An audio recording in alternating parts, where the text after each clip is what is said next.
9 तो लिखित प्रश्नोत्तर और मौखिक प्रश्नोत्तर ये दोनों मैंने आपको समझा दिए हैं। अभी मैं आपको दीर्घ उत्तरीय प्रश्नोत्तर समझाने जा रही हूँ, ठीक है।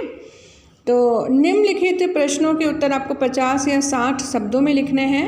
अध्याय का नाम है धर्म की आड़ में, ठीक है। तो इसके प्रश्नोत्तर मैंने आपको काफ़ी हद तक करा भी दिए हैं। आज मैं आपको दीर्घ उत्तरीय कराने जा रही हूँ। प्रश्न संख्या 1, धर्म और ईमान के नाम पर किए जाने वाले भीषण व्यापार को हम कैसे रोक सकते हैं। धर्म और ईमान के नाम पे लोग अब बिज़नेस बना रहे हैं, बिज़नेस का धंधा कर रहे हैं, है ना। गलत काम करना, लोगों को तंग करना, झूठे झूठे बातें बोल करके पैसा ठगना।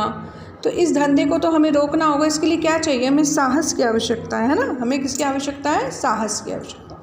लोगों को धर्म के नाम पर बहला फुसला कर कुछ आदमी अपने स्वार्थों की पूर्ति करते हैं और वे करोड़ों लोगों की शक्ति का भी गलत प्रयोग करते हैं। मतलब बहुत से लोग हैं, उनकी गलत शक्तियों का प्रयोग करते हैं।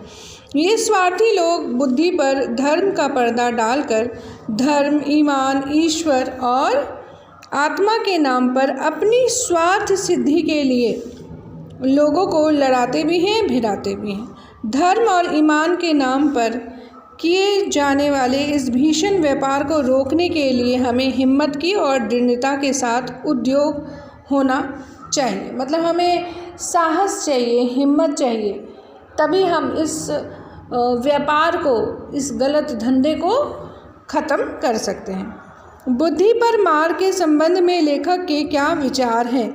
बुद्धि पर मार के संबंध में लेखक का यह विचार है कि हमारे देश में बुद्धि की मार है। अर्थात मतलब है कि जो मासूम लोग हैं, मासूम लोगों को धर्म के नाम पर गुमराह किया जाता है।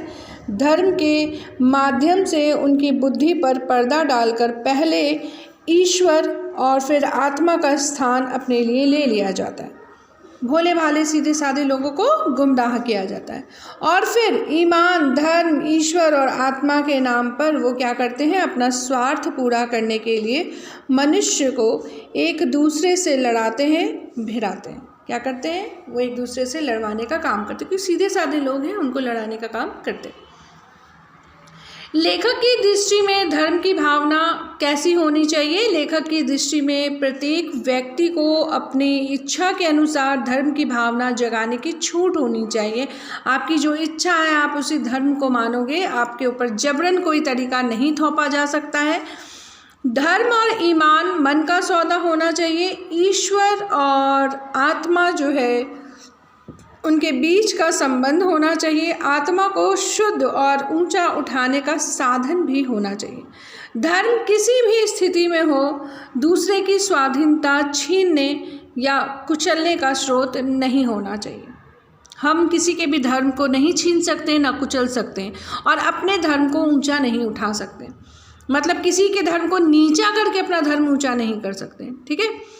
व्यक्ति को मर्जी से कोई भी धर्म अपनाने की छूट नहीं होनी चाहिए। अगर व्यक्ति सोचता है कि हम किसी भी धर्म को अपना ले, ऐसे कर ले, वैसे कर ले और दूसरे को हम परेशान करें, तो वो चीज़ें नहीं होनी चाहिए। महात्मा गांधी के धर्म संबंधी विचारों पर प्रकाश डालिए। महात्मा गांधी नास्तिक नहीं थे, मतलब वो भगवान को नहीं मानते थे, ऐसा नहीं था।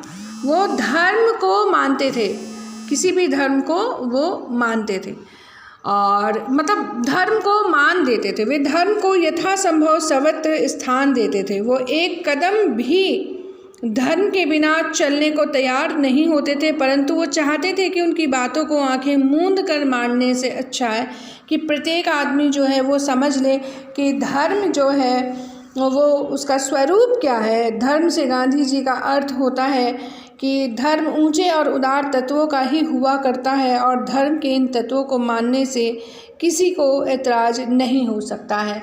हमेशा अच्छा सोचना, शुद्ध आचरण रखना एक धार्मिक व्यक्ति की निशानी होती है और गांधी जी की सोच ऐसी ही थी। सबके कल्याण हेतु अपने आचरण को सुधारना आवश्यक है। क्यों?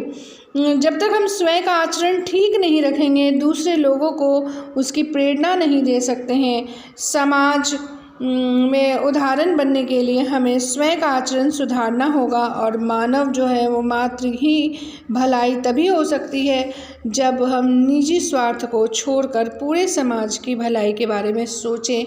अगर हम सभी की भलाई के बारे में सोचेंगे तो हमारे समाज की भी भलाई हो सकेगी।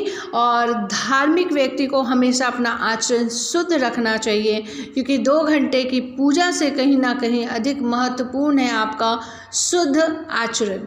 ठीक है बच्चों, तो दीर्घ उत्तरीय प्रश्नोत्तर हो गए। इसके बाद है आशय स्पष्ट करें, वो मैं आपको अगले वीडियो में पोस्ट करूँगी, यानी कि कल पोस्ट करूँगी। इसे आप अपनी कॉपी में लिखिएगा और याद कीजिएगा। धन्यवाद।